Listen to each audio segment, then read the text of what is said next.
Fromentin, merci de nous accueillir ici avec Olivier Babot pour cette toute première édition des Rencontres des Sablons. Et cet après-midi qui va démarrer, bienvenue à tous ceux qui nous rejoignent ici dans ce beau théâtre de Neuilly. Comment les entreprises peuvent-elles s'engager davantage pour la transition écologique? Je me présente, je suis Emmanuel Kessler, journaliste économique, directeur de la rédaction du mensuel Capital jusqu'il y a peu. Et j'ai le plaisir donc de vous accompagner. Il y aura une partie, on va introduire un peu les débats et bien entendu, il y a des micros qui vont circuler pour que vous puissiez poser vos questions. Alors, je vous présente ceux qui sont ici très rapidement d'abord, et puis ils vont s'exprimer chacun. Quentin Lajonie, dans un instant, qui est chercheur à Square Management Research Center, qui est le partenaire de cette journée et qui est enseignant à Dauphine.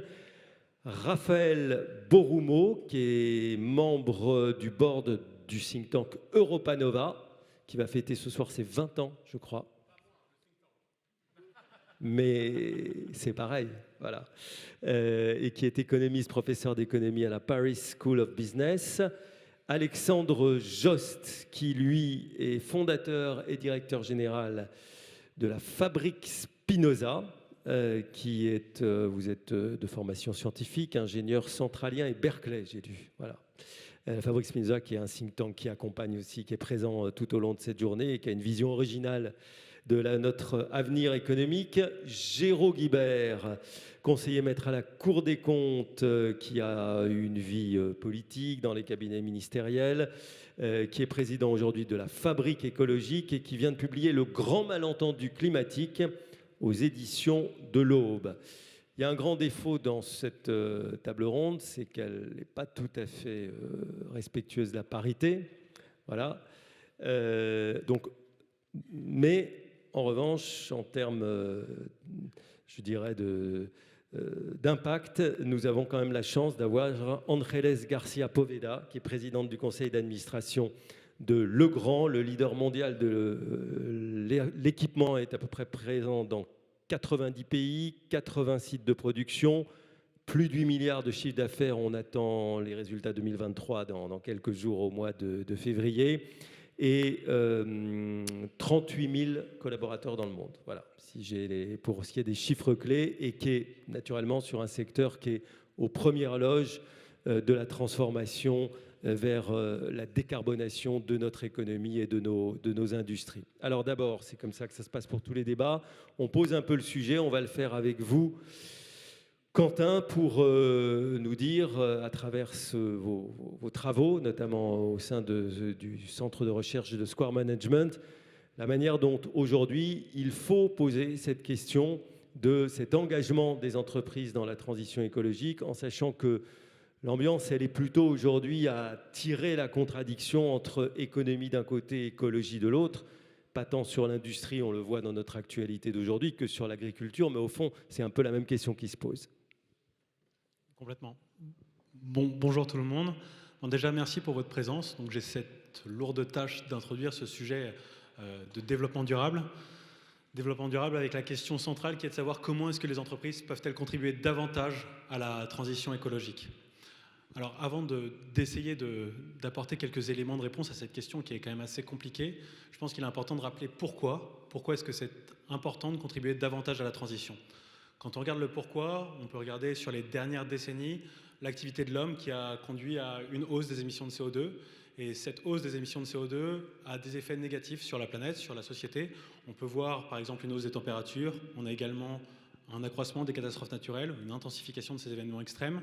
On peut également penser à la perte de biodiversité ou encore à l'appauvrissement de certaines matières premières, ou en tout cas la raréfaction de certaines matières premières. On a également la pollution des sols, de l'eau, de l'air, bref, un tas d'éléments négatifs qui ont pour origine l'activité de l'homme.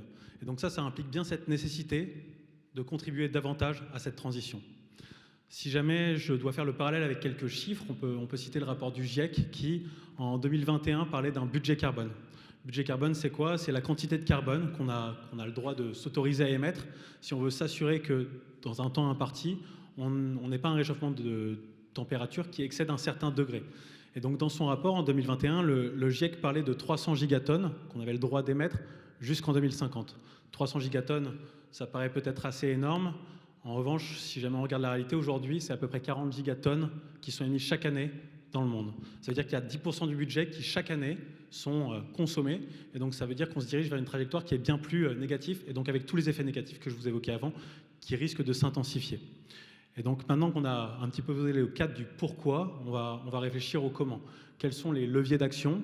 Et donc sur les leviers d'action, on peut en évoquer trois qui vont concerner principalement le secteur non financier. Je parlerai du secteur financier un petit peu après. Les trois, c'est la mesure, ensuite c'est efficacité et enfin c'est ressources. Mesure pourquoi? Parce qu'une entreprise qui cherche à mesurer ses émissions carbone, c'est un bon moyen pour elle, sur l'ensemble de sa chaîne de production, d'essayer de comprendre quels sont les efforts qu'elle peut potentiellement essayer de faire, comment est-ce qu'elle peut essayer de se fixer des objectifs, des engagements pour réduire cette émission. Puis c'est également un moyen d'être plus transparent avec les consommateurs pour qu'eux-mêmes comprennent quelle est la source de cette augmentation de l'intensité carbone. Ça ne pourra que conduire potentiellement à une atténuation ou en tout cas à un changement. Ensuite, le deuxième volet, j'évoquais l'efficacité, on peut penser à tout ce qui est secteur énergétique.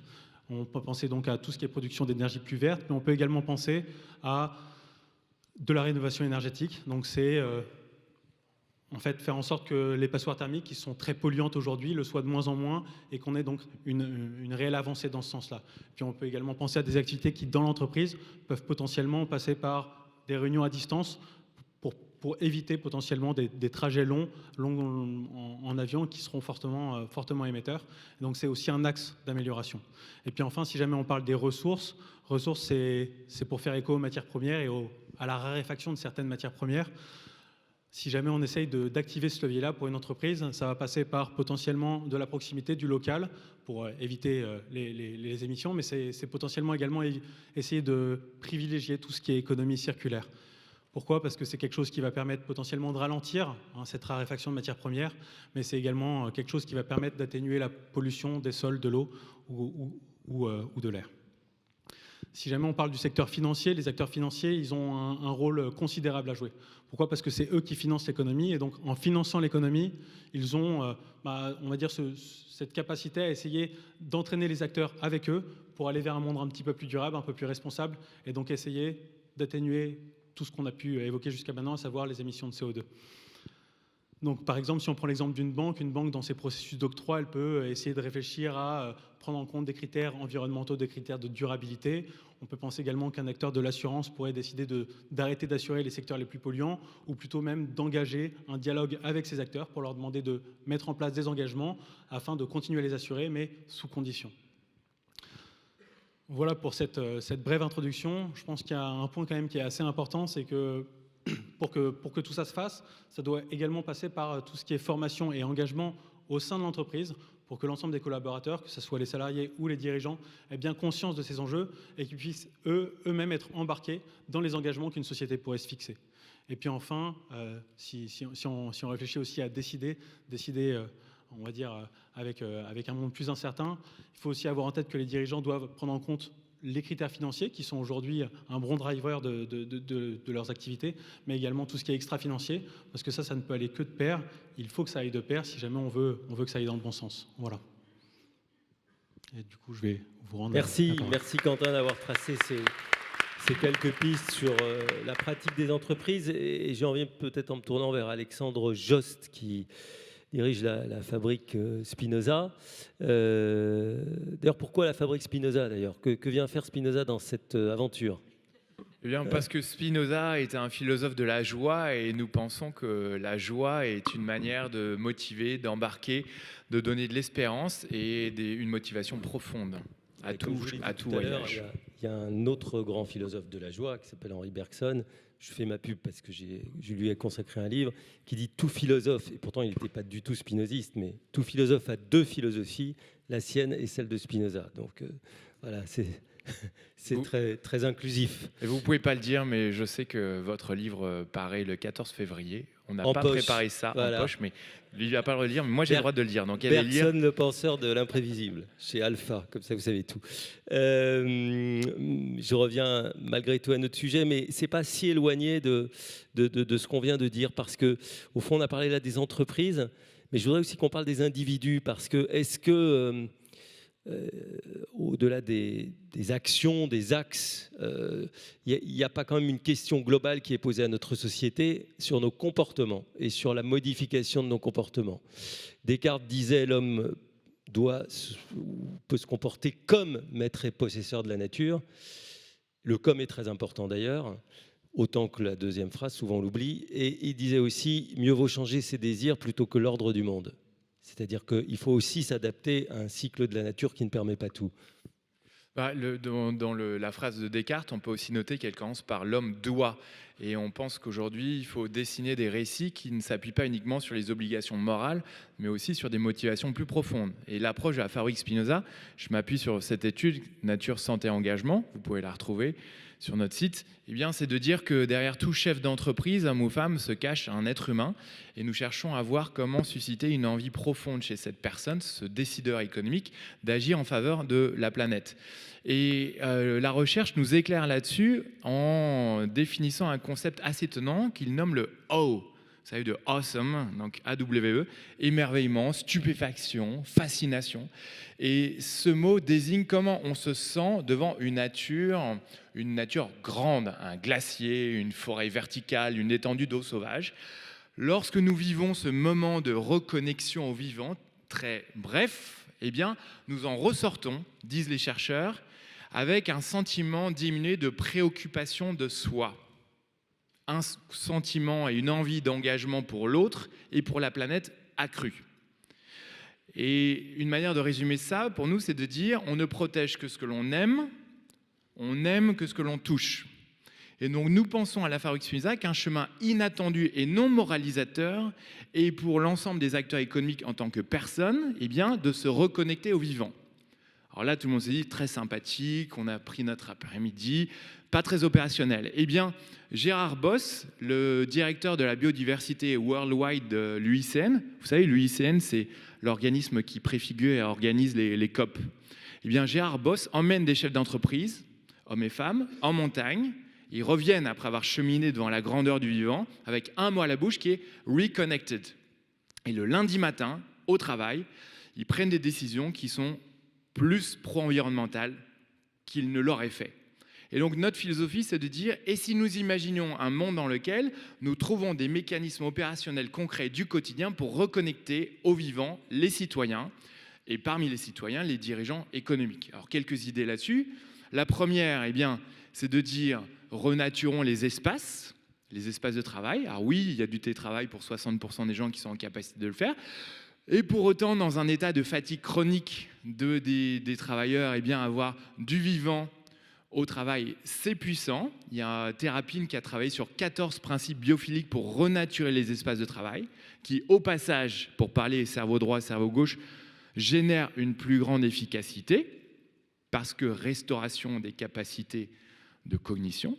Donc, premier chemin, renaturer les espaces de travail, renaturer la ville, renaturer les écoles. Deuxième approche, se dire, et si nous appliquions les principes du vivant, et je crois que Quentin l'a un peu dit tout à l'heure, eh bien, au fonctionnement même de l'organisation. C'est l'UICN qui parle de Nature-Based Solutions. On peut aller chercher des grands principes et voir comment ils s'appliquent, comment ils permettent à l'entreprise de prendre des décisions différentes. Alors, j'ai marqué une page. Est-ce qu'elle est cornée suffisamment ? La diversité, principe du vivant, l'information, essais-erreurs, les cycles, l'opportunisme, la coopération, l'interdépendance et la temporalité. Et si nous appliquions cela au fonctionnement même comme des méta-principes de l'entreprise ? Alors, l'un des grands principes, et je suis conscient du temps que j'ai, donc j'ai encore 1h30 environ, eh bien, en termes de l'un des méta-principes de l'entreprise, c'est sa gouvernance. Et là-dessus, vous connaissez le livre Reinventing Organizations. Désolé de parler en anglais, hein, c'est pas par snobisme, mais il y a beaucoup de recherches en anglais.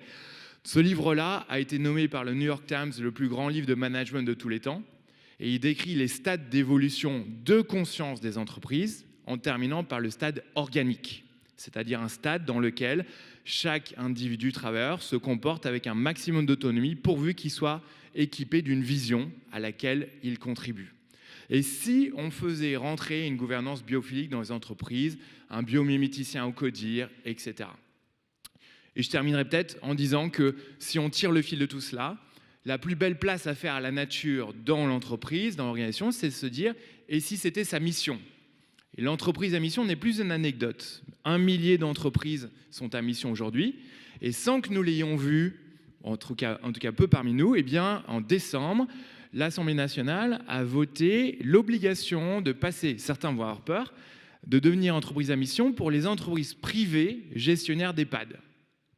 Pourquoi ne pas imaginer progressivement que les entreprises à définir, au-delà d'une certaine taille, selon le secteur, avoir le timing, et l'obligation de définir leur propre mission, raison d'être, et qu'elles se fixent ainsi elles-mêmes un cadre qui potentiellement, sera au service du vivant. Et je terminerai en disant, en résumant cette pensée, à part la phrase du début, on ne protège que ce que l'on aime, et on n'aime que ce que l'on touche. Retouchons le vivant de toutes les manières possibles et imaginables dans le corps de l'entreprise. Et qu'est-ce que c'est le vivant ? Le vivant, on en a une définition assez large. Évidemment, le règne animal, le végétal, mais le vivant, ça peut aussi comprendre l'eau. On pourrait le définir comme ce qui n'est pas manufacturé, ce qui n'est pas artificialisé, ce qui nous permet de retoucher à, Spinoza dit, quelque chose qui est doté d'une conscience, quand bien même ce serait un degré de conscience moindre. Une pierre serait dotée de conscience. Et à ceux qui, à nouveau, pourraient sourire, il y a une entreprise américaine qui a décidé que pour 3 salariés, il faudrait qu'il y ait un chien. Alors, vous allez revenir lundi en vous disant on a des bonnes stratégies pour nous transformer. Et en même temps, eh bien, la présence d'animaux au travail et la nécessité de réinventer ces règles de travail, donc créer du dialogue, apaiser les conflits politiques parce qu'on touche le vivant au sens pur, et puis bénéficier finalement d'une reconnexion à ce qui est au cœur de nous-mêmes et qui nous relie les uns aux autres par-delà nos différences de poste ou de vision de l'entreprise. André Less, est-ce que ça vous parle, vous, en tant que dirigeante d'entreprise, ce que vient de nous raconter Alexandre, ou est-ce que vous dites, il nous fait du Sylvain Tesson, mais il n'est pas très connecté à la réalité ? Bien sûr, ça me parle, parce que la réalité, c'est que les entreprises sont des organisations humaines. Donc, in fine, c'est une somme de conversations, c'est une somme de décisions, c'est une somme de visions sur le monde et d'actions. Et donc, on ne peut pas imaginer que l'on puisse mener à bien la transformation qui doit être menée sans toucher à ce qu'il y a de plus profond et de plus individuel dans chacun d'entre nous. Donc ensuite, on parlera peut-être plutôt d'outils, de mécanismes, de mesures, de choses qui sont nécessaires aussi. Mais nous, on a commencé la maison par les fondations, et les fondations, c'est notre raison d'être. Et sans cette raison d'être qui est au centre de notre stratégie, de tout ce que l'on fait, des types de produits que l'on a envie de vendre, des types de clients que l'on a envie de servir, de notre façon d'engager nos fournisseurs, de notre façon de parler à nos consommateurs, tout cela aurait peu de... je dirais, on pourrait imaginer d'imposer des choses, mais on serait beaucoup moins efficace parce qu'on ne peut pas prévoir tout ce qui se passe. Donc, in fine, il faut que chaque collaborateur ait une étoile du Nord qui lui permet, en cas de doute, de prendre la bonne décision. Et c'est à ça que ça sert, les raisons d'être. Quelle est la raison d'être de Legrand ? C'est améliorer les vies. Alors vous me direz, comment peut-on améliorer des vies avec des prises électriques, des interrupteurs et des armoires de data center ? En fait, c'est très simple. On opère autour des bâtiments. Des bâtiments comme celui-ci, mais aussi des bâtiments résidentiels, des bâtiments commerciaux. Et les êtres humains passant beaucoup de temps dans les espaces. On a vu l'importance d'un espace quand plusieurs milliards de personnes nous sommes retrouvés enfermés chez nous pendant le Covid. Et tout d'un coup, on prenait conscience du fait que l'endroit où on était important et avait aussi un impact sur notre bien-être. Eh bien, notre mission, c'est d'améliorer la vie en améliorant les espaces. Donc, on les rend plus verts, plus connectés, plus frugaux, plus lumineux et plus agréables pour ceux qui les occupent. Alors, Quentin Boroumeau, vous êtes d'accord ? Raphaël Boroumand. Raphaël, pardon. Oui, Quentin, alors, c'était... Non, je vous en prie. Non, mais je suis assez content parce que, en général, chaque fois qu'on parle de transition énergétique ou écologique, on nous présente ça comme une contrainte, comme si elle devait être subie par les entreprises et les citoyens, alors qu'il y a des leviers pour concilier économie et écologie, ou économie et lutte contre le réchauffement climatique. Alors que souvent, on nous présente ça comme... On présente souvent la décroissance comme solution mondiale unique pour répondre au réchauffement climatique, ou le fait de dire qu'il va falloir complètement oublier la croissance économique parce qu'elle est incompatible avec le climat. Alors elle est incompatible quand elle est productiviste, avec le train fou du productivisme et du consumérisme, mais quand vous avez une croissance sobre et sélective, elle peut être découplée des émissions de CO2. Il y a des pays qui ont commencé à ouvrir la voie là-dessus. Et donc, dire que le seul remède, c'est la décroissance et que c'est avec les fruits de la décroissance qu'on va y arriver, je pense que ce n'est pas mobilisateur au niveau mondial. Allez expliquer au Brésil, à l'Inde ou au Togo ou au Mexique qu'il faut de la décroissance, ils vont vous dire, écoutez, c'est un débat d'Europe de l'Ouest et d'Amérique du Nord. Nous, déjà, si on a un peu de croissance économique pour sortir les millions de ménages de la pauvreté, on sera déjà content. Il y a 1 milliard de personnes qui n'ont pas accès à l'électricité dans le monde, hein, je le rappelle. Donc, nous, on propose une troisième voie qui permet de sortir de 2 impasses. Celle de la décroissance mondiale, qui est ni souhaitable ni faisable, et l'autre, celle d'une croissance productiviste carbonée qui nous mène à ce qu'on a dit aujourd'hui, ce qu'a dit Quentin. 85% du budget carbone est déjà utilisé, et tous les 10 ans, on prend plus 0,2 degrés. Et comme on est déjà à 1,2, on risque d'atteindre les 1,5 d'ici 2035. Mais il y a des leviers et les entreprises ont un rôle majeur à jouer. Elles doivent pouvoir se transformer en saisissant cette décarbonation comme une opportunité pour se différencier et comme source d'attractivité de l'industrie. Le problème, ce n'est pas l'industrie, c'est l'intensité fossile de l'industrie. Le problème, ce n'est pas le progrès technique, c'est un progrès technique qui n'est pas orienté vers des technologies qui soient décarbonées et des infrastructures qui soient décarbonées.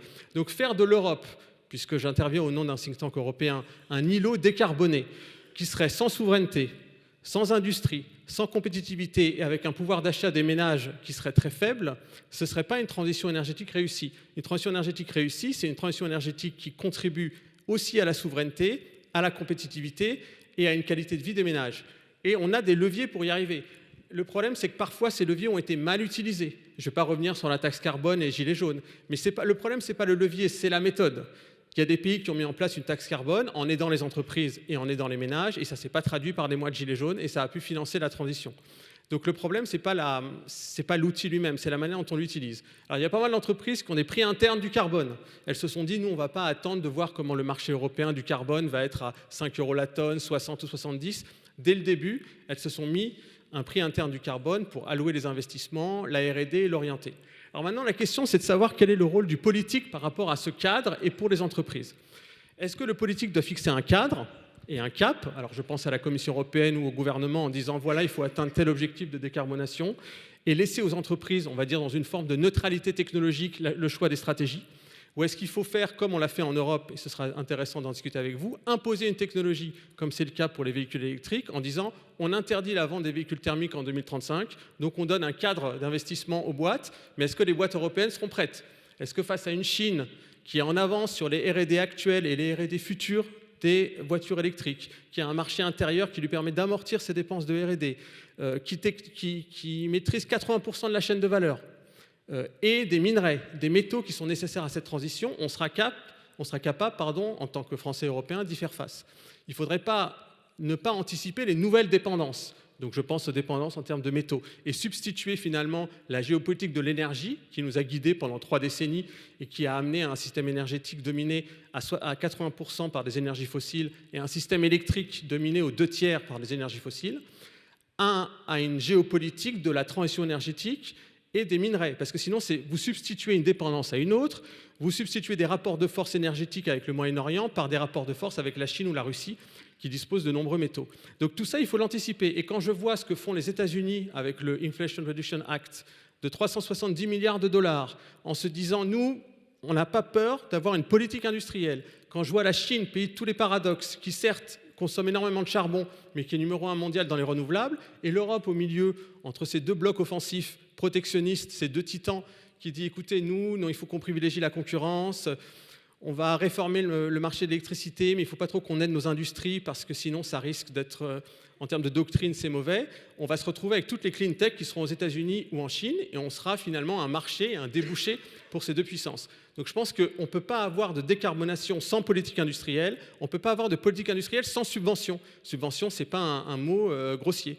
Et avec des subventions, on a des champions industriels, comme l'entreprise Legrand, avec ou sans subvention d'ailleurs, et on peut avoir des champions sur des filières émergentes et l'industrie du futur, parce que cette décarbonation est un facteur à la fois d'attractivité et de compétitivité de notre industrie. Merci. Merci à vous. Et en contrepoint, je vais à nouveau vous demander, Andrés Garcia Poveda, ce que vous pensez de ce qui a été dit, notamment sur l'idée qu'il y aurait deux impasses qui consisteraient à opposer économie et écologie. Je pense qu'on a dépassé un peu le stade de la contradiction en la matière. Aujourd'hui, on parle de création de valeur globale. Et je connais peu d'entreprises qui se posent encore la question de savoir s'ils ont les choix. On n'est pas dans une opposition, on n'est pas dans je dirais, dans des débats idéologiques, on est dans le faire. Alors la difficulté, effectivement, c'est qu'est-ce qu'il faut mettre en place pour que ça se passe. Et ça suppose non seulement une volonté et des plans d'action clairs, et nous, on en a parce qu'on a commencé il y a déjà 15 ans. Cette année, on finit notre 5e feuille de route. En fait, elles sont toutes pluriannuelles, où on a des objectifs mesurables sur plusieurs sujets, mais évidemment sur la décarbonation, aussi sur l'économie circulaire et d'autres.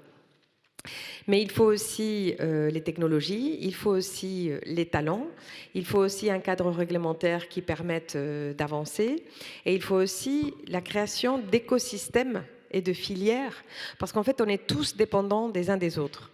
On est tous le scope 3 de quelqu'un d'autre, en fait. Et on ne peut pas avancer si on ne travaille pas ensemble. Et notamment sur l'économie circulaire, si l'on parle de recyclage, si l'on parle de sourcing de matières premières recyclées dans les métaux ou dans le plastique, même si aujourd'hui on avait la volonté de faire du 100%, on ne pourrait pas, parce que la réalité c'est que ces matières ne sont pas disponibles. Et donc soit on travaille en filière coordonnée, y compris parfois même avec des concurrents, ce qui est contraire à tout ce qu'on nous a appris en fait quand on prenait des leçons d'économie. Mais on est obligé de passer par la collaboration, on est obligé de passer par la co-construction. Alors ensuite il y a la question du financement que vous abordiez tout à l'heure et celle des subventions. Effectivement, il faut une implication des États que je pense nécessaire en termes d'incitation à l'investissement, incitation à la mise en place de nouvelles technologies, incitation à la collaboration, à la construction de filières. Il faut aussi mobiliser l'épargne privée. Puisqu'en fait, aujourd'hui, on se rend compte qu'en France, l'IFD a publié un rapport il y a peu de temps. On a un investissement marginal chaque année qui va être d'entre 30 et 60 milliards pour arriver à réussir cette transition. On a aussi la chance d'avoir des taux d'épargne privée élevés. Simplement, on n'a pas créé les ponts pour que les particuliers s'intéressent suffisamment à ce type d'investissement, et il n'y a pas assez d'incitation en fait à orienter cette épargne vers des projets verts. Donc il faut qu'on arrive à faire en sorte que tous ces différents acteurs se parlent. Je crois que vous vouliez... Je ne sais pas si oui, allez-y. Jérôme, peut-être après Jérôme. Ah d'accord. Non, moi je voulais dire qu'il y a deux catégories d'entreprises qui ont un peu snobé la transition écologique. Qui ont un peu snobé la transition écologique. Il y a les pétrogaziers. Bon, on peut le comprendre, avec un prix du pétrole aussi élevé, ils vont se dire finalement business as usual. Ça veut dire que les pétrogaziers, vous dites, quand ils parlent de transition écologique, ils font du greenwashing ou... Non, pas du tout. Je dis qu'ils investissent insuffisamment dans les énergies renouvelables et qu'ils continuent à miser sur la rente pétrolière alors qu'il faut faire un shift dans le business model. Alors je peux me tromper, on va en débattre avec plaisir. Et les banques également, elles aussi, elles n'investissent pas assez, c'est ce que vous vouliez dire, dans la finance climat. Je veux dire, vous avez... la finance climat, c'est une niche de la finance mondiale. Il n'y a aucun problème de ressources, c'est un problème d'allocation de ressources. Et le risque climatique pour les banques, c'est un risque financier. C'est-à-dire que ça peut jouer sur leur solvabilité et déstabiliser le système financier. Donc les banques aussi doivent jouer leur rôle. La finance privée a été une partie du problème, elle doit être une partie de la solution en se détoxant. Oui, je pense d'ailleurs que le point sera encore abordé tout à l'heure, puisqu'il y a une table ronde plus sur les aspects de financement. Et puis on pourra peut-être dire un mot de la fiscalité. Je me tourne vers Géraud Guibert. Je disais que vous êtes donc responsable et président du think tank La Fabrique écologique, mais vous avez une carrière politique importante derrière vous. Vous êtes aussi magistrat à la Cour des comptes. Puisqu'on parle un tout petit peu de politique quand même, on ne peut pas, vous avez cette expérience, être ici totalement dans une bulle étanche à ce qui se passe à l'extérieur.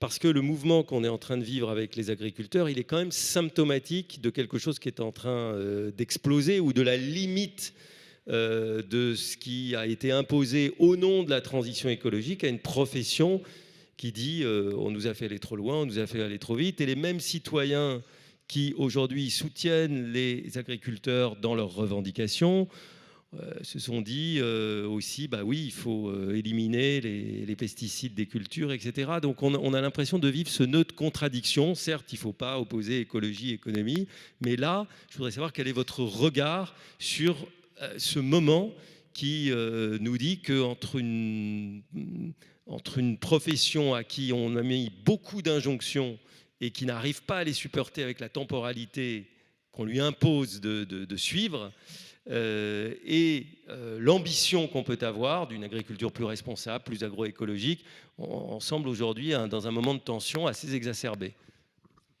Merci beaucoup d'abord de l'invitation. La Fabrique écologique est très heureuse de participer à ce forum. On travaille beaucoup avec les entreprises sur la transition écologique, évidemment. Et les grands esprits se rencontrent parce que dans les 3 petites remarques que je voulais faire, c'est la première remarque. Voilà, vous voyez, on a bien préparé. Mais sans en avoir parlé directement, vous voyez.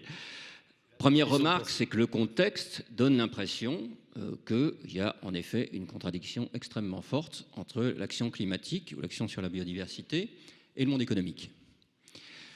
Je crois que c'est une erreur d'optique.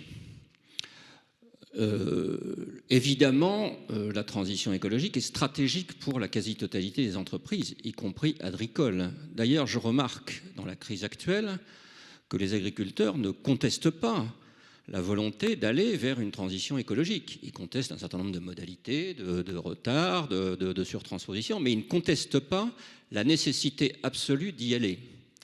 Et je crois qu'il faut rappeler ça en permanence. Le monde économique, d'ailleurs, donne l'exemple d'une certaine façon, puisque en termes de gaz à effet de serre, c'est lui qui a fait le plus ces 15 dernières années ou ces 20 dernières années.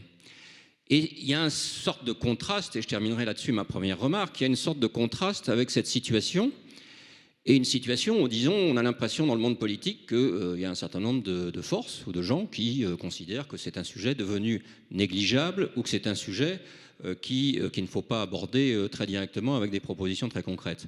Donc je crois que c'est extrêmement important que les entreprises montrent, et la quasi-totalité des entreprises montrent à quel point elles sont engagées derrière ce sujet et à quel point elles ont envie de faire des choses, naturellement de manière différenciée selon la taille des entreprises, selon les secteurs. J'y reviendrai pas, mais c'est évident qu'une PME ne peut pas évidemment faire la même chose qu'une grande entreprise sur ces sujets. Alors à partir de là, et c'est ma deuxième remarque, pourquoi finalement il y a ces difficultés, et je pense qu'on mesure encore mal la transformation extrêmement profonde qu'exige la transition écologique, et je dirais que peut-être le dernier exemple le plus évident pour le monde économique, c'est la directive CSRD. Pourquoi ? Parce que CSRD, c'est la directive européenne qui définit les obligations de reporting pour les entreprises, qui entre en vigueur à partir du 1er janvier 2024. Et avec un étalement de l'application sur les prochaines années. Qu'est-ce que dit finalement ? Quelle est l'orientation extrêmement forte, extrêmement nouvelle que disent ces textes ? Ils disent que l'entreprise doit non seulement mesurer son résultat financier, mais doit aussi mesurer son impact social, environnemental et de gouvernance. Et de ce point de vue-là, c'est une transformation extrêmement... Pourquoi ça ?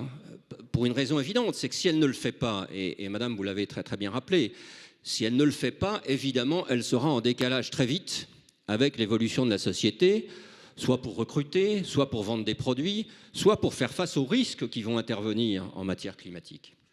Et donc, évidemment, cette mesure de l'impact, elle est extrêmement importante, mais on voit bien que c'est en train de changer, d'une certaine façon, une logique d'entreprise. Ça ne veut pas dire que le résultat financier n'a plus d'importance. Évidemment, il continue à avoir d'importance, mais il faut avoir une vision de moyen terme, il faut avoir une vision de l'impact, parce qu'on sait très bien que l'impact que vous aurez aura une conséquence sur les résultats à moyen terme de l'entreprise. Et donc, de ce point de vue-là, vraiment, ces directives et ces nouvelles méthodes, je pense qu'il faut vraiment les prendre extrêmement au sérieux parce qu'elles montrent un changement de méthode et un changement de méthode qui fait dire, et ce sera mon troisième point, qu'à partir de ce changement de méthode, il faut aussi un renouvellement des outils. Et je dirais, j'insisterai, parce qu'on n'a pas beaucoup de temps et on pourrait en parler très longuement sur le prix du carbone, tu en as parlé, Raphaël, on pourrait en parler sur beaucoup de sujets. Moi, je dirais peut-être le plus important à nos yeux sur le renouvellement des outils, c'est d'avoir la conscience très nette que tout ça doit se faire avec des parties prenantes. C'est-à-dire, ça ne doit pas se faire en vase clos, y compris sur les bilans carbone, y compris sur l'impact biodiversité, y compris sur l'impact social. Il est aujourd'hui extrêmement pour les entreprises, naturellement, et je ne vais pas y revenir une fois de plus, en fonction de manière différente selon la taille des entreprises et des secteurs, mais il est extrêmement important de prendre conscience que l'entreprise doit avoir une concertation permanente avec ses parties prenantes, d'abord pour mesurer l'impact et ensuite pour mesurer les progrès qu'elle fait par rapport à cet impact. Et de ce point de vue-là, c'est une garantie économique pour l'entreprise. Si elle arrive à monter ce type de modèle de gouvernance, c'est évidemment une garantie pour l'entreprise qu'elle va prendre en compte les enjeux globaux qui sont devant nous, quoi qu'on en dise. Parce qu'on le sait bien, le problème du changement climatique, le problème de la biodiversité, ce n'est pas demain qu'on va en sortir. Donc ils sont devant nous. Et le monde économique a tout à fait les moyens, il est en train de le faire et il faut évidemment que ça s'accélère, mais c'est en train de s'accélérer pour prendre en main ces sujets. Voilà en quelques mots, et de ce point de vue-là, je dirais que, moi je ne dirais pas, sauf si vous m'interrogez dessus, mais je dirais pas, je parlerai pas du rôle de l'État dans ce domaine.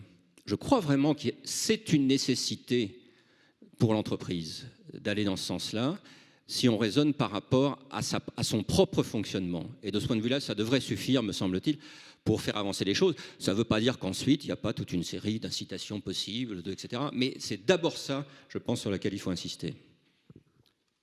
Quelle est votre réaction, avant d'en venir plus spécifiquement à Legrand, par rapport à ce que vient de dire Géraud Guibert sur les règles européennes, sur ce que fait l'entreprise elle-même, ce qu'elle est enjointe de faire de l'extérieur? L'entreprise détient la solution, en fait. Je pense que quand vous regardez la proportion d'innovations technologiques dans le monde qui viennent de l'entreprise, on est à plus de 80%. Et de la même façon, face à un problème de cette magnitude, je pense qu'on a énormément d'atouts pour faire partie de la solution. Et nous, c'est ce qu'on essaye de faire. Et on essaie de le faire parce qu'on y croit, bien sûr, les hommes et les femmes qui sont à la tête de Legrand, mais aussi parce que c'est une attente de nos collaborateurs, c'est une attente de nos consommateurs, c'est une attente de nos prêteurs, c'est une attente de nos investisseurs. Donc, pour rejoindre ce que vous disiez, on ne fait pas seulement ça parce qu'on y croit, on le fait aussi parce que ça fait partie intégrante d'un modèle de création de valeur au pluriel qui, si on veut le maintenir, c'est absolument incontournable. Alors, ensuite, je ne voudrais pas être angélique, ce n'est pas facile. Ce n'est pas facile parce que d'abord parce qu'on le fait depuis longtemps et en fait chaque étape supplémentaire devient de plus en plus exigeante. On en est à la 5e feuille de route, je le disais tout à l'heure. Chaque pas marginal en avant rend l'ascension plus difficile pour les équipes qui disent mais attendez, là c'est vrai qu'il nous manque le 30% final, mais celui-là on n'arrive pas, on ne sait pas comment faire, aidez-nous, donnez-nous des solutions, ou on ne trouve pas les fournisseurs ou les partenaires avec qui on pourrait travailler. Donc chaque pas est plus difficile, et c'est difficile aussi parce que évidemment ça nécessite de se poser en permanence la question des modes opératoires, la question de la R&D, la question de la façon de concevoir les produits. Alors, la bonne nouvelle, c'est que dans ce long chemin d'ascension que l'on fait pour la cause de la transition et la cause de la décarbonation, de temps en temps, il nous arrive de cueillir quelques pâquerettes auxquelles on ne s'attendait pas, qui viennent en fait démontrer tout l'intérêt d'un point de vue productivité et d'un point de vue positionnement. Et vous pouvez donner un exemple? Je vous donne un exemple très concret. Nous fabriquons un des produits de Grand, on a 300 000 références et 150 familles de produits, donc il y en a beaucoup. Mais l'un d'entre eux, ce sont les signes, les plaques de signalisation qu'on met au-dessus des portes pour les panneaux d'évacuation, si vous voulez, que vous avez tous vu dans vos vies, avec un petit bonhomme vert qui court à travers nos portes. Nous produisons cela. On a nos équipes de R&D travaillent en permanence pour essayer de réduire l'impact carbone de nos produits et aussi l'utilisation des matières. Et donc, ils ont développé une plaque de signalisation qui remplit tout à fait ses fonctions, mais qui pèse en fait 300 grammes de moins que son aîné. Et bien, ces 300 grammes de moins, quand on traduit cela en impact carbone sur le transport, sur la production, mais aussi sur l'hésitation des matières, ça a un impact colossal en fait à l'échelle de Legrand. Et ces 300 grammes de moins, ce sont aussi 300 grammes de moins en matière achetée. Donc c'est un exemple petit, mais c'est je pense un exemple de l'effet papillon que des initiatives comme ça peuvent avoir à l'échelle d'une entreprise.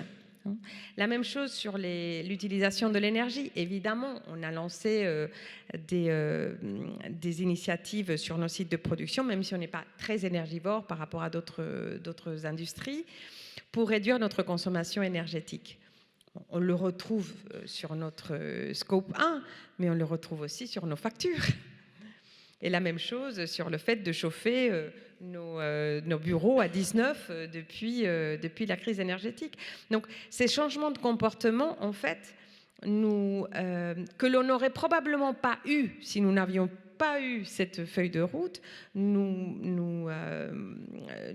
fournissent des opportunités de création de valeur financière aussi. Oui. Donc, quand vous dites que vous fixez des objectifs et qu'on en est à la 5e feuille de route, quel est par exemple l'objectif de cette 5e par rapport au chemin précédent que vous avez parcouru? Alors, chacune d'entre elles est un peu différente des précédentes parce qu'on apprend aussi en marchant, qu'on introduit de nouveaux sujets. Par exemple, ce n'est que dans cette dernière 5e feuille de route qu'on a commencé à mettre en place des objectifs concrets en termes d'économie circulaire, de recyclage. Mais on a par exemple des objectifs, on a interdit tout simplement le plastique à usage unique. Parce qu'il y a beaucoup de plastique dans ce que vous fabriquez. Beaucoup de plastique, mais là je vous parle du plastique à usage unique qui est le plastique qui vient en fait dans les emballages. D'accord. Voyez, bon. Donc il a fallu se creuser la tête, trouver des façons d'utiliser des cartons recyclés. Et nos équipes sont en permanence en train de réfléchir à tout ça.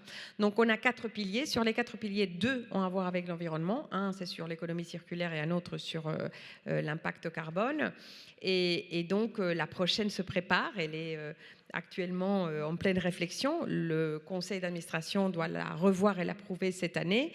Et notre objectif, c'est à chaque fois trouver les sujets qu'on n'a pas été capable de saisir dans les précédentes. Et il nous en reste beaucoup. Je prends un exemple, c'est celui de la biodiversité. Je pense que c'est un sujet que nous avons choisi de ne pas inclure dans la précédente et sur lequel on réfléchit aujourd'hui. Pourquoi? Non pas parce qu'on ne voulait pas s'en occuper, mais parce qu'on voulait pouvoir mesurer concrètement. On voulait pouvoir avoir des objectifs très concrets. On ne voulait pas juste des beaux titres sur des planches pour présenter le jour de l'Assemblée générale. Et ça demande beaucoup de travail des équipes.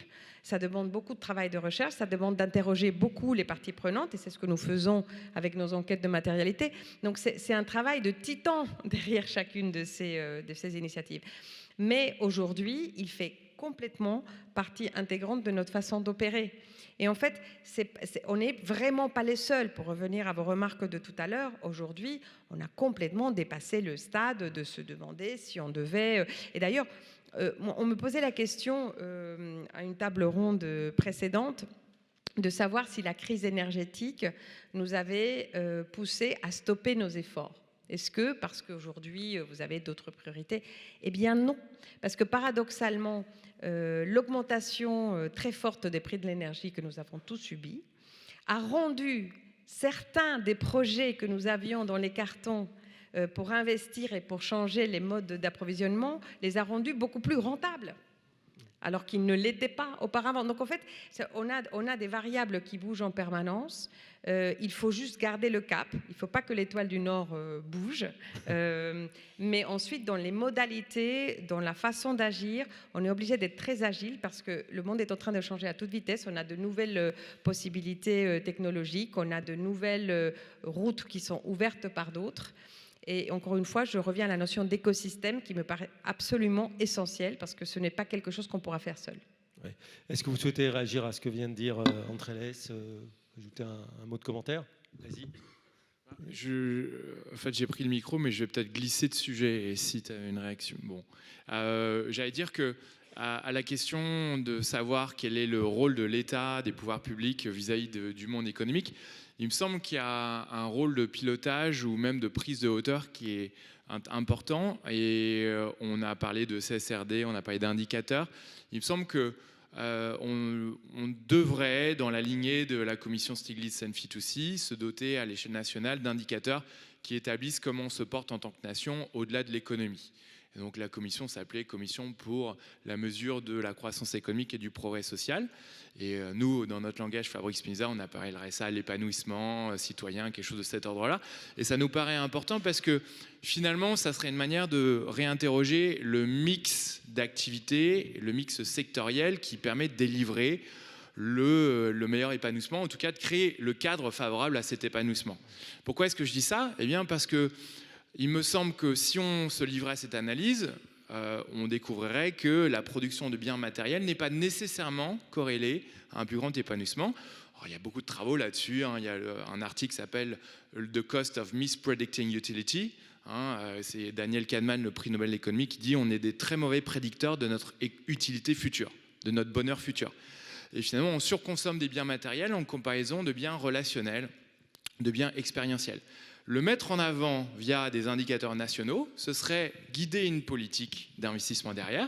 Et oui, je pense qu'il faut à la fois investir dans nos industries pour maintenir ou développer une souveraineté nationale. Il faut encourager une décarbonation de ces industries.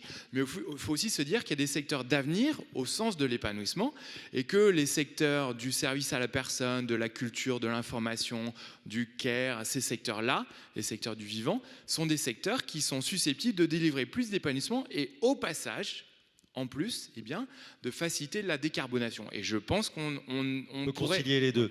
Donc vous êtes un partisan du BNB, le bonheur national brut, c'est ça? Je ne l'ai pas utilisé parce que ça prête à sourire et les gens pensent au Bhoutan et on se dit on n'est pas le Bhoutan. Donc non, je pense que nous on est correspondant officiel de l'OCDE en France sur la mesure du progrès social. Donc on aurait à bâtir de manière démocratique nos propres indicateurs. Mais c'est illusoire, me semble-t-il, de croire qu'on n'aura pas besoin de passer quand même par des transferts de masse de certains secteurs quand même probablement industriels vers des choses qui ont plus trait aux biens relationnels, expérientiels, culturels. Vous y pensez à ça? Ce que vous trouvez qui rêve un peu là, par rapport à la vie de l'entreprise? Le bonheur est un bon moteur. Et d'ailleurs, ce n'est pas le sujet aujourd'hui puisqu'on parle davantage de transition écologique, mais les entreprises ont aussi commencé à s'intéresser beaucoup plus qu'elles ne le faisaient au bien-être de leurs collaborateurs, à leur état de santé mentale, à leur niveau d'engagement, à leur niveau de motivation. Donc il y a évidemment un rapport fort entre ces éléments-là. D'ailleurs, il y a ce matin une étude qui sort sur le rapport d'un think tank, si je ne dis pas de bêtises. Je me demande s'il n'y a pas la Fondation Jean Jaurès dedans, sur le rapport au travail, qui n'est pas aussi dégradé qu'on veut bien le dire chez les jeunes générations. Voilà. Je suis bien d'accord. Ouais. Voilà. Et d'ailleurs, on en débattait avec Olivier Babot il y a quelques mois. Ouais. Voilà. Jérôme Guibert, puis on va prendre des questions et vous interviendrez aussi. Ouais, parce que, juste un mot. D'abord, j'étais très, très intéressé par votre intervention. Je pense qu'il faut distinguer quand même des secteurs comme les vôtres où je dirais presque spontanément, dès lors que vous êtes dans l'électrique, il y a quand même une logique assez forte. Et puis des secteurs qui vont être amenés progressivement à se reconvertir, à changer d'activité, etc., etc. Et de ce point de vue-là, je pense que là, ça aura beaucoup plus de mal à être vraiment spontané, d'avoir une action suffisamment forte et spontanée. Donc c'est là où je pense que le rôle des pouvoirs publics, je dis de façon générale d'ailleurs, que ce soit l'État, les collectivités locales, enfin beaucoup de gens, ou l'Europe, le rôle des pouvoirs publics, sans faire de réglementation précise forcément, mais ça doit être quand même de réguler un certain nombre d'activités. Et je pense que c'est un élément, alors par exemple ça a été commencé à être fait sur les fameux 50 sites industriels là, sur lesquels il y a un effort considérable qui est fait de décarbonation. Mais je pense que cette logique générale pour un certain nombre de secteurs qui sont amenés forcément parce que soit ils émettent beaucoup, soit c'est parce que leur activité, soit c'est parce qu'ils sont obligés de se reconvertir. Je pense que là, pour le coup, il faut les accompagner et peut-être les accompagner bien davantage qu'aujourd'hui. Vous vouliez rajouter un petit mot, Raphaël, puis on va prendre 2-3 questions rapidement parmi vous. Oui, très rapidement, je voulais dire qu'il n'y a pas de solution miracle unique. Je veux dire, il y a ceux qui vous disent uniquement la technologie nous sauvera, ceux qui vous disent ce sera uniquement la sobriété. Non, il n'y a pas de remède unique, ça ne va pas être que avec la sobriété. D'ailleurs, il faut distinguer sobriété subie, qui est la pauvreté, et la sobriété choisie. Il y a déjà beaucoup de ménages qui sont dans une sobriété subie, notamment dans des appartements ou des logements avec une grande précarité énergétique, à la fois au niveau européen. C'est un ensemble de solutions qu'il faudra mettre en place, une sorte de package de solutions. Il ne faut pas croire en la technologie miracle de captage du carbone, peut-être qu'elle va fonctionner, captage et stockage, mais on n'a pas le temps de miser en continuant comme ça sur une technologie miracle. De même pour la sobriété. Et ce que je voulais dire aussi, c'est que... Donc il faut une combinaison des deux, hein, parce que parfois dans le discours politique, il y a cette idée un peu qu'on appelle technosolutionniste, comme quoi c'est même un peu macronien d'ailleurs, hein, sans être polémique. Il faut une approche plus large de tous les leviers, y compris la fiscalité environnementale quand elle est bien utilisée, la finance climat parce que les États européens sont très endettés et donc la finance privée a son rôle à jouer. Et le dernier point, c'était sur le fait que tous les échelons sont nécessaires, local, on voit des territoires comme La Rochelle très en avance sur la décarbonation, national, européen, que les COP ne sont pas inutiles, elles peuvent tracer un chemin pour les entreprises et les investisseurs. Et je ne me souviens plus du dernier point, donc je reviendrai dessus après. Ça va vous revenir, vous inquiétez pas. Une question peut-être si vous souhaitez intervenir. On se donne encore quelques minutes ou une remarque pour nos monsieur. Alors, mais ce qui serait bien, c'est que vous ayez un micro. Je ne sais pas s'il y en a en plus, sinon on va... Alors, il y a monsieur. Voilà, merci de vous présenter, ça facilitera le dialogue. Allez-y. Jocelyn Cuiraud. Oui, aujourd'hui, on voit que les agriculteurs sont dehors en Europe parce qu'ils voient des produits importés d'autres régions qui ne respectent pas forcément les règles qu'il y a en Europe. Qu'en est-il au niveau de l'économie, des PME, de l'industrie, où on impose, on parlait des CSRD, on impose un certain nombre de contraintes liées aux objectifs de développement durable de l'ONU qui ne sont pas forcément respectées par les autres continents et qui peuvent créer une concurrence déloyale, sachant que c'est très compliqué d'imposer des droits de douane par rapport à une empreinte carbone ou des problèmes de déchets, etc. Merci de votre question. Vous voulez apporter des éléments de réponse sur ces distorsions de concurrence? Du coup, on repasse le micro. Je vais le chercher. Voilà. S'il y a Géraud Guibert. Oui. Non, mais vous avez tout à fait raison. Si on pousse le raisonnement jusqu'au bout de distorsion de concurrence, il faut supprimer le commerce avec les pays en voie de développement, il faut, etc., qui évidemment ont un coût de la main-d'œuvre moins cher, qui ont des normes moins élevées. Voilà. Donc la réalité, elle est, je pense, beaucoup plus nuancée. C'est-à-dire que sur l'agriculture, on est quand même dans une chose très particulière parce que c'est vraiment ce qui est dans votre assiette. Et pour le coup, les normes de production rentrent en conflit direct avec des normes de production extérieures. Sur d'autres sujets, il faut admettre, mais l'Europe l'a toujours admis, qu'on puisse commercer avec des gens qui ont des coûts de production moins chers. Ça veut dire qu'il faut monter en gamme, ça veut dire qu'il faut améliorer sa qualité, ça veut dire qu'il faut... Et donc ça pousse au progrès. Et de ce point de vue-là, je pense que la réflexion on a l'impression de se dire il faut s'enfermer sur les frontières européennes, ou voire même il faut s'enfermer sur les frontières françaises, est une réflexion qui n'a pas beaucoup de sens.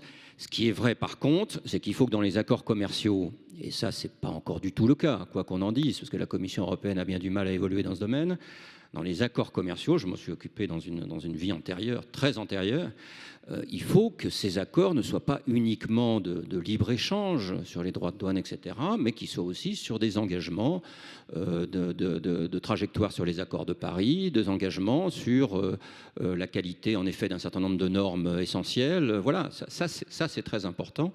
Donc ça veut dire qu'il faut vraiment transformer le modèle d'accord commercial que nous avons avec ces pays-là. Ce qui n'est quand même pas tout à fait le cas aujourd'hui, hein, quoi qu'on en dise. On a toujours une Commission européenne qui est sur une logique, la direction du commerce, là, est sur une logique vraiment de concurrence qui est un peu datée maintenant. Voilà, et la transformation étant quand même un peu lente, à mon avis. Merci. Autre question. Je vais vous donner le micro au premier rang. On me dit que c'est la dernière. Alors, on va les regrouper pour pas qu'il y ait de frustration. Merci d'être bref, de vous présenter. Et on regroupe les 2 ou 3 questions et quelqu'un conclura globalement. Allez-y, monsieur. Oui, une question qui concerne plutôt notre jeunesse, parce que quand on voit effectivement, on l'a évoqué, il y a la question de la sobriété qui peut renvoyer éventuellement à de la décroissance, et puis la question de l'investissement des technologies qui sont plus liées, comme on l'a dit, à l'entreprise. Et j'ai l'impression que la jeunesse ne voit plutôt le côté sobriété uniquement, qui peut générer effectivement des esprits un peu éco-anxieux, comme on peut le voir. Donc, qu'est-ce qu'on pourrait faire pour leur redonner au moins à connaissance que, certes, on peut dire que le capitalisme est une partie du problème, mais c'est aussi une partie de la solution. Et dans une France quand même assez anticapitaliste, on a quand même assez peu conscience de ça, notamment au niveau de la jeunesse. Qu'est-ce qu'on pourrait faire pour leur faire comprendre ce qui semble aujourd'hui être une évidence au regard du débat qu'on vient d'entendre? Alors, le message à la jeunesse. Madame, non, vous ne vouliez pas poser une question? Allez, une dame quand même, parce qu'en plus, on n'est pas du tout... On ne respecte pas du tout la parité, c'est ce que je nous reprochais tout à l'heure. Donc, je vous donne le micro, soyez brève. Et là, ce sera la dernière. Je suis désolé pour vos collègues. Allez-y, madame. Oui, bonjour, merci à tous. Moi, je lis parce que c'est un peu compliqué. On parlait tout à l'heure de biomimétisme dans les CODIR. Moi, je trouve l'idée vraiment sympa. Et je pousserai plus loin. Je pense qu'il faut mixer du biomimétisme un petit peu dans tous les secteurs, et notamment en économie. Et je pense à notamment penser aux multicapitaux, aux données extra-financières, parce que là, aujourd'hui, c'est criant. Il y a quelque chose dont on n'a pas du tout parlé, c'est tout ce qui est l'aspect vivant. Au-delà des chiffres, au-delà du bien-être humain, il faudrait peut-être parler aussi du bien-être de la nature, parce que c'est notre habitat. Donc je voulais savoir qu'est-ce que vous en pensiez. Le biomimétisme, c'est-à-dire considérer les organisations dans lesquelles nous vivons comme des vivants, justement. Peut-être, je vois qui va répondre à cette question. Sur la jeunesse, qui veut dire un mot? La jeunesse, justement, nous, on est une table ronde consciente, constructive et porteuse d'espérance. Donc la jeunesse a intérêt à venir écouter justement des gens qui ne leur disent pas... Parce qu'il n'y a aucune solution qui n'ait pas de défaut. Je veux dire, quand on dit les voitures électriques, on vous dit on n'aura pas assez de cuivre. Quand on leur dit... Recyclage des batteries. Voilà, telle solution, on nous dit ça ne marchera pas. Quand on leur parle de transition énergétique en disant c'est la première fois qu'il faut substituer des énergies par des énergies décarbonées et pas simplement saupoudrer par-ci par-là de renouvelables, on nous explique que ça n'a jamais été fait, donc on n'y arrivera pas. Ce n'est pas parce que les solutions ne sont pas parfaites qu'il faut les disqualifier.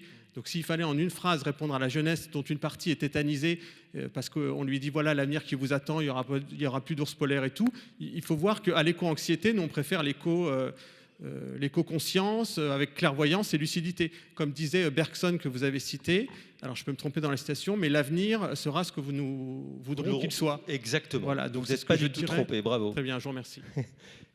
Allez-y, rapidement. Juste un mot. La jeunesse, elle est radicale. Et elle a raison. Parce qu'on est en retard. Globalement, le monde est en retard sur ce sujet. Donc, elle a raison d'être radicale. Moi, je pense que la vraie réponse, c'est de lui montrer à quel point les évolutions dont on vient de parler, on pourrait en multiplier, changent les choses, y compris changent le capitalisme. Parce que c'est bien beau de dire on veut sortir du capitalisme, mais si on ne sait pas ce qu'on veut mettre à côté, à la place, ça ne fait pas avancer d'un pouce le sujet. Si on dit en contraire on veut faire évoluer le capitalisme, et puis ensuite, est-ce que dans 20 ans, du coup, ce sera encore le capitalisme? Je n'en sais rien. Mais là, ça pourrait être l'occasion de toutes des rencontres sur l'économie circulaire, l'économie de la fonctionnalité, l'économie de l'usage, toutes choses qui se développent totalement. J'arrête là. Mais voilà, je pense que la réponse de dire ce qui est en train de se faire peut être radical et peut répondre à vos préoccupations, moi, c'est ça, je pense, la meilleure solution. Alexandre, peut-être sur l'autre question, ouais, et puis un peut-être dernier mot de comme conclusion juste avec Andrés. Juste point de factuel, on travaille sur un sujet qui s'appelle Redonner, faire confiance à la jeunesse, qui montre que les jeunes ne sont pas plus engagés pour l'écologie factuellement. Ils le sont dans les discours. Donc je pense qu'il ne faut pas idéaliser la jeunesse. En revanche, lui garder le pouvoir des mots et son incitation à nous bouger les fesses et inventer autre chose. Laissons-leur l'esprit de la révolution et essayons de la mettre en œuvre avec nos moyens. Et sur le biomimétisme, eh bien, oui, je pense que c'est puissant. Et je prends un exemple de transformation d'entreprise inspirée de ça. Il y a le nombre de Dunbar, de l'anthropologue, qui est 150. Ça serait la taille des groupes humains optimaux. En tant qu'Homo sapiens sapiens, la taille de notre néocortex suggère qu'on se sent bien dans des groupes de 150 personnes. Parce qu'on se connaît tous, on a nos noms, donc on est un petit peu plus nombreux. On est un peu plus nombreux, on est peut-être 2 fois 150. On se sent bien quand même. On se sent bien quand même. Ouais. Mais dans ce groupe-là, on se sent bien. Et inspiré par ce nombre-là de l'anthropologue, il y a des entreprises qui se sont réorganisées autour de ce nombre magique-là, notamment l'entreprise Gore, avec des unités subopérationnelles de 150 personnes, pour retirer parti de la magie du vivant. Donc oui, je pense que le vivant a beaucoup à nous enseigner, jusqu'à l'intérieur même du fonctionnement de l'entreprise. Un dernier mot, c'est pour vous. La jeunesse, ce sont les dirigeants de demain. Et donc, pour moi, le meilleur investissement que nous pouvons faire, c'est de les former, de leur ouvrir les portes de nos entreprises et de transformer de façon profonde la façon dont on enseigne aujourd'hui le business dans les écoles. Merci à tous les 5. Bravo, merci d'avoir répondu très directement aux enjeux que nous voulions soulever cet après-midi. Et sans plus attendre, on va passer à la suite. Je ne sais pas qui l'annonce. Voilà. Mais ne m'en veuillez pas pour les quelques secondes de retard, mais on avait commencé avec quelques minutes de retard.